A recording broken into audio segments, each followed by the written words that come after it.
প্রিয় দর্শক, আপনারা অনেকেই শুনেছেন বা প্রায় সবাই শুনেছেন জিন জাতির কথা। এই জিন জাতি তারা কিভাবে মানুষকে কষ্ট দেয় বা জিন জাতির কাজ কি বা কীভাবে সৃষ্টি হলো। আমরা জানি মানব জাতিকে মহান রব্বুল আলামিন সৃষ্টির পূর্বে এই পৃথিবীতে প্রতিনিধিত্ব করত জিন জাতি, এবং তারা এমন একটা অবস্থায় এই পৃথিবীতে বিশৃঙ্খলা সৃষ্টি করা শুরু করলো, একে অন্যে মারামারি শুরু করলো, ঝগড়াঝাটি, কেউ কাউকে মান্য করতো না।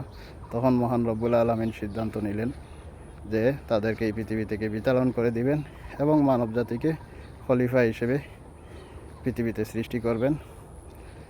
তিনি যখন ভাবলেন, তখন ঠিকই মানব জাতির সৃষ্টির পূর্বে এই জিন জাতি যখন এই পৃথিবীতে প্রতিনিধিত্ব করত, তখন তাদেরকে বিতাড়িত করার জন্য ফেরেশতাদের পাঠালেন। ফেরেশতারা তাদেরকে বিতরণ করলেন, কিন্তু জিন জাতির মধ্যে একটি সন্তান যে খুব সুন্দর দেখতে ছিল এবং ফেরেশতাদের খুব মায়া লাগলো, ফলে তারা মহান রব্বুল আলামিনের কাছে আরজ করলেন, লালন পালন করলেন। মহান রব্বুল আলামিন অনুমতি দিলেন। শেষ পর্যন্ত যাই হোক, সেই সন্তানটি ছিল আসলে মূলত এই ইবলিস, যেটা পরবর্তীতে আমরা জানি, এবং সে অনেক যোগ্যতা অর্জন করেছিল। সেটা আমি একটি ভিডিওতে পূর্ববর্তী আমার একটি ভিডিও আছে, সেটাতে বিস্তারিত বলেছি। যাই হোক, এখন এই জিনজাতিকে অশরীরী করা হলো এবং ফলে তাদেরকে আর চর্মচক্ষু দিয়ে দেখা যায় না। কিন্তু মানব জাতির জন্য তারা একটা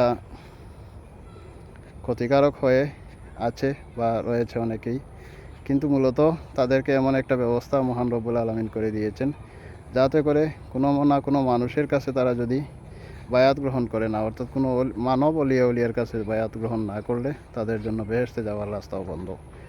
কিন্তু তারা এই বিষয়টা না বুঝে বিভিন্ন সময় এমন কিছু মানুষ যারা জিন বশ করতে চায়, জিনকে তাবে করতে চায়, এই ধরনের মানুষের কাছে বিভিন্ন শর্ত জুড়ে দেয় এবং সেই শর্ত অনুযায়ী উভয় পক্ষে রাজি হলে তারা একে অন্যে একটি চুক্তিতে আবদ্ধ হয় এবং শেষ পর্যন্ত এই ব্যক্তিগুলা কবিরাজ নামে পরিচিতি লাভ করে অনেকেই, এবং সেই কবিরাজগুলো বিভিন্ন সময় মানুষের বিভিন্ন ধরনের চিকিৎসা করে থাকে, কোনো কোনো ক্ষেত্রে সফল হয়, এবং তারা সাময়িক আসলে চিকিৎসা করে এবং সেই চিকিৎসাটা সাময়িক উপকার পাওয়া যায়, কিন্তু দীর্ঘস্থায়ী আসলে সেটা ফল পাওয়া যায় না, এবং কঠিন এবং জটিল যেগুলো আছে সেগুলোর সমাধান তারা দিতে ব্যর্থ হয়, এবং বেশিরভাগ ক্ষেত্রে মানুষ প্রতারিত হয়, তাদের কাছে যায় এবং বিভিন্ন সময় গিয়ে প্রতারণার শিকার হয়।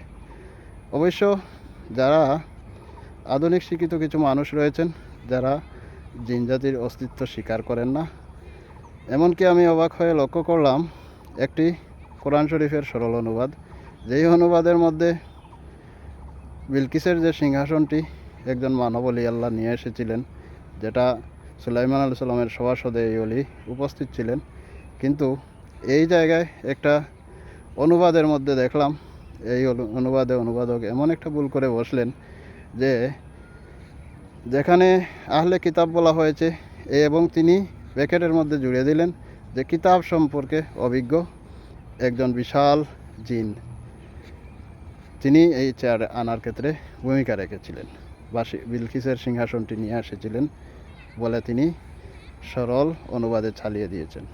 অবাক হলাম এজন্য যে তার বিশ্বাস এত নিচু পর্যায়ে গিয়ে পৌঁছল যে মানুষকে তিনি বড় ভাবতে পারলেন না।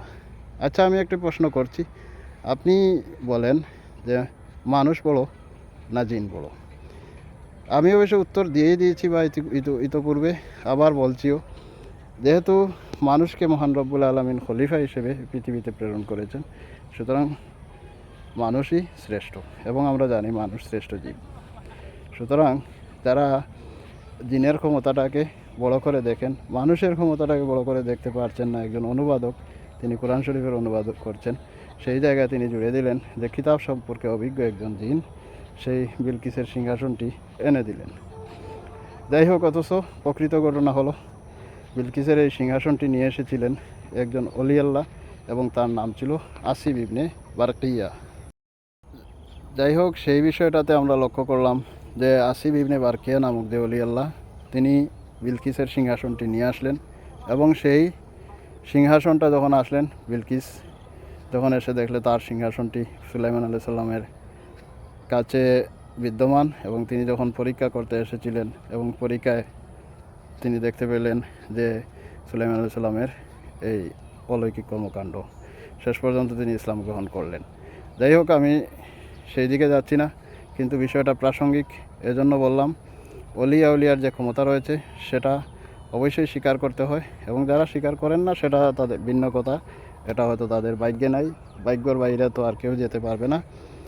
যে বলছিলাম জিন জাতি, এবং সেই জিন জাতিগুলোকে জাতি যারা কোনো না কোনো মানুষের কাছে, মানুষ অলিয়া উলিয়ার কাছে মুরিদ না হওয়া পর্যন্ত তারা জান্নাতে যেতে পারবে না, তাদের জন্য এটা মহান রব্বুল আলামিন আইন জারি করলেন, এবং সেজন্য তারা কোনো না কোনো অলিয়া উলিয়ার কাছে বায়াত গ্রহণ করে থাকেন। এবং এমন আমরা লক্ষ্য করেছি যে জিন্নাতের মধ্যে যারা দায়িত্বশীল, অর্থাৎ দলনেতা, এক এক অঞ্চলের নেতা যারা নেতৃত্বস্থানীয় আছে, তারা কোনো না কোনো সঠিক কামেল অলিয়া উলিয়ার কাছে বায়াত গ্রহণ করা ছাড়া তাদের দায়িত্ব টিকে থাকে না, এমনকি তারা নেতৃত্ব স্থানে থাকতে পারে না। তারা বিভিন্ন সময়ে, বিশেষ করে জগতের যিনি সমকালীন অলিয়া উলিয়াদের শ্রেষ্ঠ থাকবেন, তার কাছে কোনো না কোনোভাবে তারা বায়াত গ্রহণ করেন। আমি যা বলছিলাম যে মানুষের এই জিনগুলা যে কষ্ট দেয়, এবং এই ধরনের রোগী অজস্র, এবং অনেকে লক্ষ্য করা যায় যে নিজেই জানে না তার অসংখ্য ক্ষতি হয়ে যাচ্ছে, বিভিন্ন সমস্যা হয়ে যাচ্ছে, কিন্তু সেই সমস্যা সে বিশ্বাস করে না, যে এজন্য সে কোনো ফলও পাচ্ছে না, বা শেষ পর্যন্ত যখন জটিল আকার ধারণ করে তখন কোথাও গিয়ে শেষ পর্যন্ত সমাধান পায় না। মানুষের মধ্যে হিংসা এমন একটি পর্যায়ে বেড়ে গিয়েছে যে আমি বললাম যে এই ধরনের শয়তান যারা জিন সাধন করে রেখে, তারা বিভিন্ন ধরনের জাদুটোনার আশ্রয় নেয়, জাদুটোনা শিখে ফেলে, এবং সেগুলা দিয়ে তারা মানুষকে বিভিন্ন ধরনের কষ্ট দিয়ে থাকে। এবং এটা এমন একটি পরিস্থিতিতে, এমন একটি পর্যায়ে গিয়েছে যে মানুষ সামান্য টাকা খরচ করে গিয়ে কোনো জাদুকর বা এই ধরনের ব্যক্তির কাছে গিয়ে, জিন সাধকের কাছে গিয়ে কাউকে কোনো জাদুটোনা করে ফেললো বা জিন লাগিয়ে দিল, এবং এই লোকটি অসুস্থ হয়ে গেল বিভিন্নভাবে। এবং এই ধরনের একটা পরিস্থিতি খুবই বেশি প্রচলিত হয়ে যাচ্ছে। অসংখ্য রোগী এ ধরনের দেখা যায় যারা এই সমস্যার সম্মুখীন হয়ে বিভিন্ন সময় বিভিন্ন জায়গায় যাতায়াত করেন। এবং আপনাদের মধ্যে যারা মোটামুটি বয়স আছে অবশ্যই, এবং এ ধরনের অনেক ভুক্তভোগী হয়তো শুনবেন এই কথাটাও, আমি জানি। হয়তো এগুলা কেউ প্রকাশ করে না নিজেদের সমস্যা, কিন্তু অসংখ্য সমস্যার ওয়ালা মানুষ আমি দেখি অনেক সময়। যাই হোক, এই রোগীগুলো যখন কোনো জিন সাধক ব্যক্তির কাছে যায়, এবং যাওয়ার পরে তারা বিভিন্ন উপায় হিসেবে কোথাও কখনো বাওনা দেয়, কখনো লাল মুরগ, কালো গরু, লাল গরু ইত্যাদি, এবং সাত ঘাটের পানি, কবরের মাটি, বিভিন্ন ধরনের সরঞ্জামের কথা বলে, এবং বিভিন্ন সরঞ্জামগুলো তারা ব্যবহার করতে বলে এবং ব্যবহার করায়। তাবিজও বিভিন্ন ধরনের দিয়ে থাকে, এবং সেগুলো ব্যবহার করার মাধ্যমে মানুষ যখন ভুক্তভোগী হয় তখন একটা হয়তো আশ্রয় খুঁজে, এবং সেই আশ্রয়ের মাধ্যমে সে বেঁচে থাকতে চায়। এটাই আমরা লক্ষ্য করেছি। এবং আমরা জানি যে জলে ডুবন্ত ব্যক্তি খড়কুটাকেও আশ্রয় করে সে বাঁচতে চায়। ঠিক তদ্রূপভাবে এ ধরনের অসংখ্য ভুক্তভোগী মানুষ এমনভাবে ভুক্তভোগী হয়ে আছে যে যারা না পাচ্ছে সমাধান, কিন্তু তারা তাদের জীবনভর কোনো না কোনো এই ধরনের স্থানে যাতায়াত করছে, এবং সেই স্থানগুলোতে গিয়ে টাকা খুইয়েছে, এবং বিভিন্ন সময় প্রতারণারও শিকার হয়। কিন্তু বাস্তবতা আমরা জানি যে মানুষ সৃষ্টির সেরা জীব, তাহলে মানুষকে কেন এরা ডিস্টার্ব দেবে এই ধরনের জিনজাতি?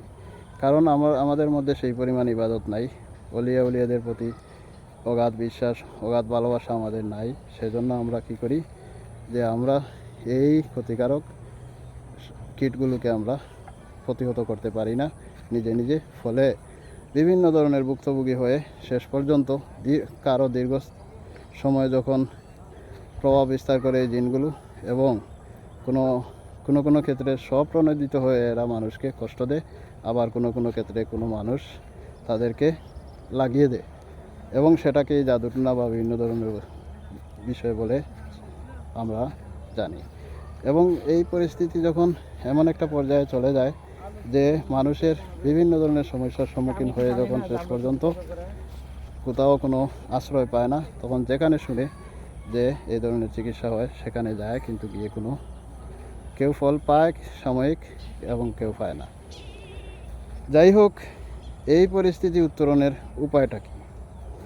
আসলে যদি কারো ভাগ্য ভালো থাকে এবং এই বিষয়ে যদি অভিজ্ঞ অর্থাৎ ভালো কামেল কোনো অলিয়ার কাছে যদি যেতে পারে, সেক্ষেত্রে দীর্ঘস্থায়ী সমাধান পাবে।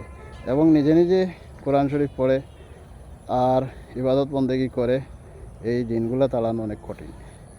যদিও কোরআন শরীফে সবই আছে, হাদিস শরীফে সবই আছে এবং এই চিকিৎসাগুলো সহজ, কিন্তু আমাদের ইবাদত বন্দেগী তো মকবুলিয়ত পর্যায়ে অনেকের যায় না, ফলে তারা সহজে এগুলা সমাধান করতে পারে না, বরং সমাধান এই ধরনের মকবুল কোনো ব্যক্তির কাছ থেকে নিতে হয়। কিন্তু এ ধরনের সমাধান নিতে গিয়ে তারা বেশিরভাগ ক্ষেত্রে এবং শতকরা 99% বা তারও বেশি ক্ষেত্রে প্রতারিত হন, কারণ জিন সাধকের কাছে তারা গিয়ে হাজির হন এবং সেই জিন সাধক তার ইচ্ছামতো তার কিছু টাকা উপার্জন করার জন্য সে জিনের সাথে যেভাবে কন্ট্রাক্ট করে রেখেছে এবং সেই অনুযায়ী সে চিকিৎসা দিয়ে থাকে, এবং সেই চিকিৎসাটা সাময়িক হয় এবং একটি সমস্যার জন্য আপনি যাবেন, দেখা যাবে এই সমস্যা সমাধান হয়েছে, পরবর্তী অন্য একটি সমস্যা এসে হাজির হয়েছে। ঠিক তদ্রূপভাবে আমরা লক্ষ্য করি পৃথিবীতে এ ধরনের মানুষের সংখ্যা অবশ্যই বেশি, খুব কম নয়। আপনি যদি এই ধরনের ভুক্তভোগী হয়ে থাকেন এবং কোথাও ঘুরে থাকেন, নিশ্চিত দেখবেন যে যাদের জটিল সমস্যা হয়ে গেছে এবং জটিলভাবে যাদেরকে আক্রান্ত করে ফেলছে, তাদের সমাধান অবশ্যই কোনো অবস্থায় জিন সাধকও করতে পারে না। অনেক ক্ষেত্রে দেখা যায় যে একেবারে সুস্থ মানুষকে পাগল করে ফেলে, মানসিক ভারসাম্যহীন করে ফেলে এই ধরনের সমস্যার কারণে।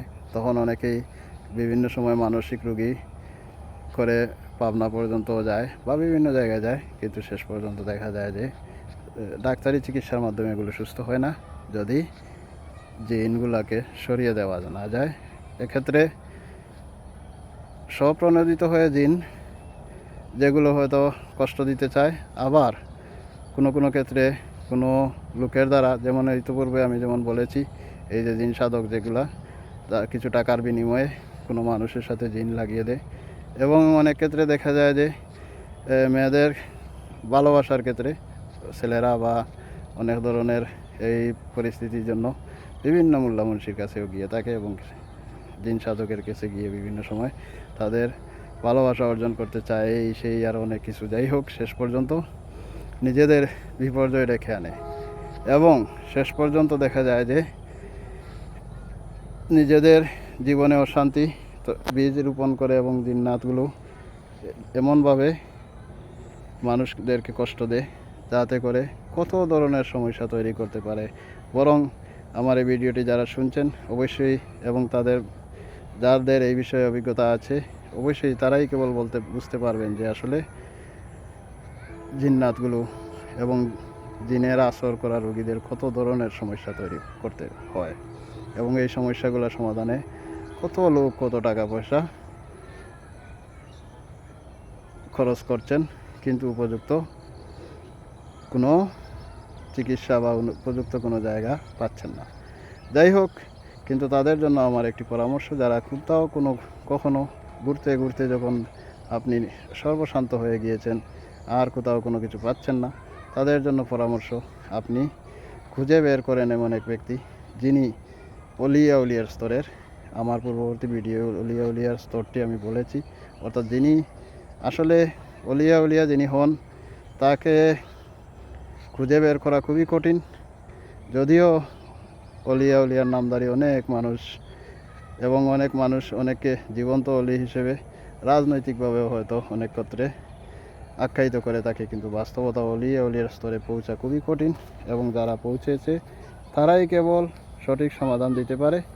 এবং সেক্ষেত্রে এমন একটা পরিস্থিতি, যদি কারো এমন পরিস্থিতির পর্যায়ে পৌঁছে যায় যে ইমান হারা হয়ে যাচ্ছেন, অর্থাৎ আর কোনো লোক পাচ্ছেন না, এবং নিজে বুঝতে পারতেছেন যে মুসলমানদের মধ্যে কি কোনো ভালো মানুষ নাই যে এই ধরনের বড় সমস্যার সমাধান করবে।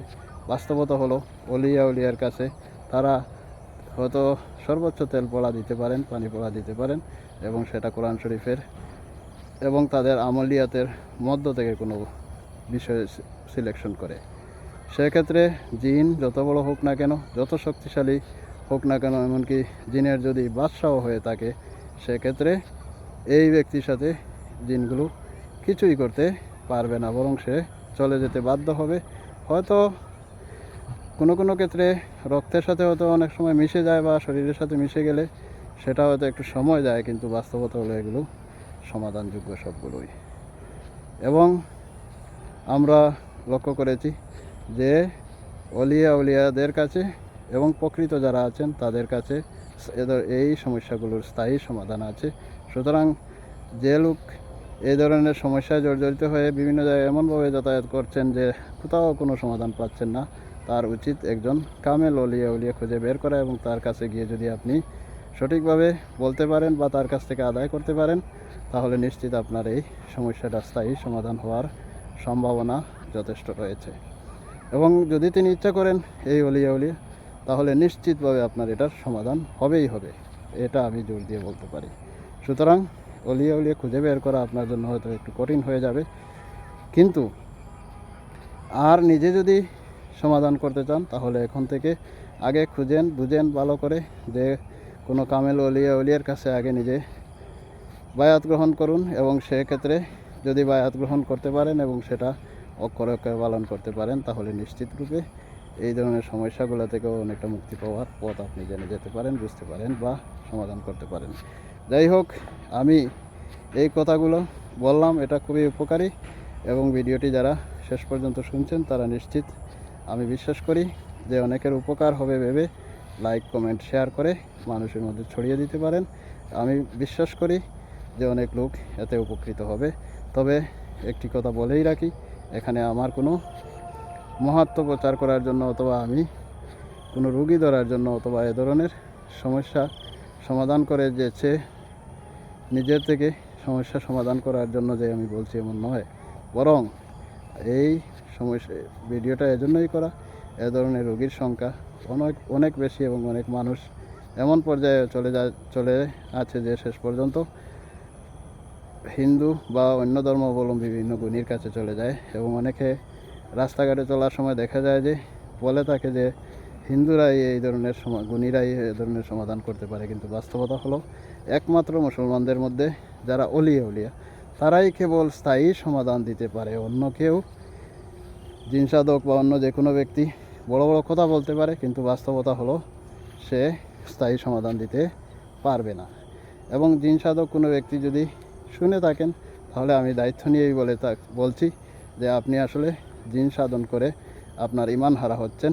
কারণ জিন সাধন যে চুক্তিগুলো হয় এবং তাদের সাথে যে যোগাযোগ হয়, এটা অনেকের উপকারও করা যায়, ক্ষতিও করা যায়, এবং উপকার করলেও সেটা আসলে সঠিক কোনো পন্থা নয়, বরং এটা ইমান হারা হওয়ার একটি কৌশল। সুতরাং অবশ্যই এই পন্থা অবলম্বন করা থেকে বিরত থাকুন, এবং নিজেকে প্রকৃত অলিয়া উলিয়া এবং সঠিক পথে ইসলামের এসে আপনি চেষ্টা করেন। যাই হোক, ভিডিওটি শেষ পর্যন্ত দেখার জন্য ধন্যবাদ সবাইকে।